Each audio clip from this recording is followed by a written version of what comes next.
that claimed 3 lives. 2 students remain in critical condition. 2 are listed as serious but stable, and 1 has been upgraded to fair after what investigators say a 43-year-old gunman did on their campus. That gunman, who we're told ultimately killed himself, moving through at least 2 buildings, a classroom building and the student union, targeting unsuspecting students for a reason not yet known.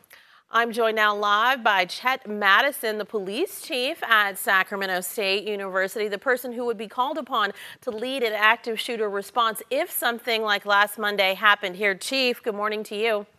Good morning. How are you doing? I'm doing just fine. Thank you so much for being here. First, what went through your mind when word of what was happening at MSU started spreading last week? Did you immediately start thinking about what you might do here? Yeah, those type of circumstances, when those do occur, my peer chiefs throughout the region, up and down the state, we start thinking about if that were to occur here, how would that play out? Unfortunately, here on campus, we have training embedded into our program here to make sure that if something like that does occur, we are prepared as best we can be for that type of incident. Let's talk about that. Yesterday, San Joaquin County ran dozens of deputies through active shooter drills, specifically focusing on a school scenario. How often does your department run full-scale drills maybe like this? And when was the last time you and your team trained this way? We trained for this last year. We do it annually, and we're doing it again next month. And it's not just the Sacramento State Police Department.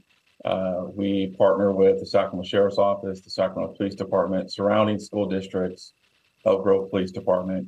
Because if something like this occurs in this area, we're going to be relying heavily upon all of our law enforcement partners, the fire department, local hospitals. So that training is already, and we're planning for that next month. And it's taken about a month to get that train up and running. And we were doing this before MSU, and we did it again. We did it again last year.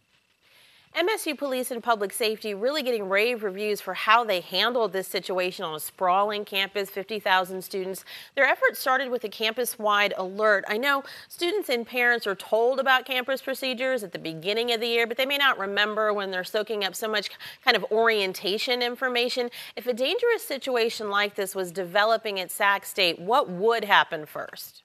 Sure, and we hope that never does occur, right? But we talk about when the students come to their orientation, having a student that's in college and a student or a kid that was in college. We talk about making sure that they are connected with the early emergency notification system, and we ask them to make sure it's connected to their cell phone, not so much their email. If they want to do email, they can, but this day and age, a lot of our students are attached to their mobile devices. So that emergency notification system and its alert that goes out to the phones of all the students and the faculty and staff on campus. So that's our most efficient way of messaging a certain critical incident were to occur on campus. Alrighty, now MSU students went to their state capitol this week protesting peacefully for security upgrades they think are needed in the wake of this killing spree on their campus. They're asking for locking doors on campus buildings, open access areas to be changed to key card access. They're asking for more security cameras. We wouldn't want you to reveal everything, and we know you can't, but can you tell us if after this incident, if there's any review going on here locally about what policies are already in place here, maybe adjusting anything?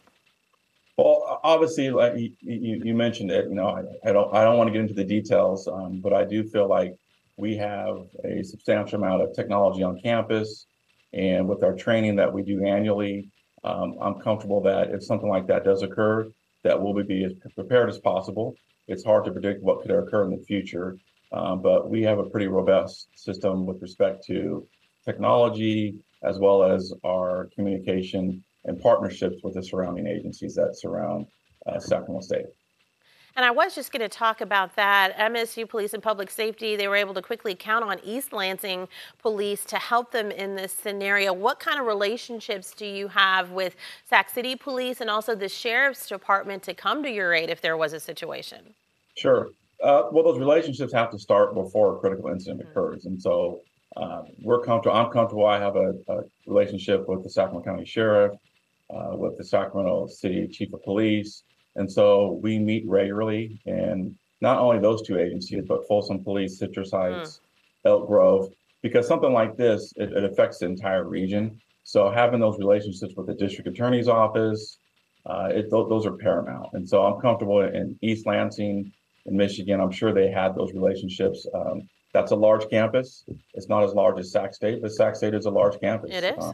We're on 300 acres. We have 32,000 students. So we rely heavily upon those partnerships. Alrighty, thank you so much for joining us this morning to kind of share.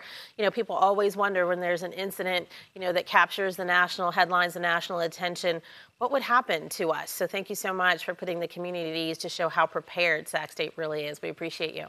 Thank you for the invite. I appreciate it. Now let's check in.